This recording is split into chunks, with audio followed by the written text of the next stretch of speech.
જય માતાજી મિત્રો, સ્વાગત છે આજના નવા વિડીયોમાં। આજે તારીખ છે 7/9/2025 ના રોજ હવામાન વિભાગની આગાહી પ્રમાણે બનાસકાંઠા જિલ્લામાં વરસાદી માહોલ જામે છે અને કેટલાક વિસ્તારોમાં ભારેથી અતિ ભારે વરસાદ પડ્યો છે। એટલે બનાસકાંઠા જિલ્લાનો જીવાદોરી સમાન ગણાતો દાંતીવાડા ડેમ પર એક નજર કરીએ તો હાલમાં દાંતીવાડા ડેમમાં પાણીની આવક 18,088 ક્યુસેક પાણીની આવક છે।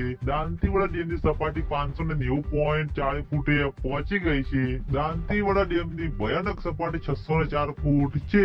દાંતીવાડા ડેમ 64.12% ભરાઈ ગયો છે। મિત્રો, હજુ હવામાન વિભાગની આગાહી છે એટલે દાંતીવાડા ડેમના ઉપરના ભાગમાં માઉન્ટ આબુ રોડ, અંબાજી, દાંતા ત્યાં આગળ વરસાદ પડશે તો દાંતીવાડા ડેમમાં પાણીની આવકમાં વધારો જોવા મળશે અને તેના અંગે દાંતીવાડા ડેમ પણ ઝડપથી ભરાતો જોવા મળશે। તો મિત્રો, આ હતા આજના બનાસકાંઠા જિલ્લાના જીવાદોરી સમાન ગણાતા દાંતીવાડા ડેમના તાજા અને લાઈવ સમાચાર। તમે બધા અમારી ચેનલ ઉપર નવા હોય તો સૌથી પહેલા વિડીયો લાઈક કરી દેજો, કોમેન્ટ કરી દેજો અને ચેનલને સબસ્ક્રાઇબ પણ કરી દેજો। તો મિત્રો, જય માતાજી।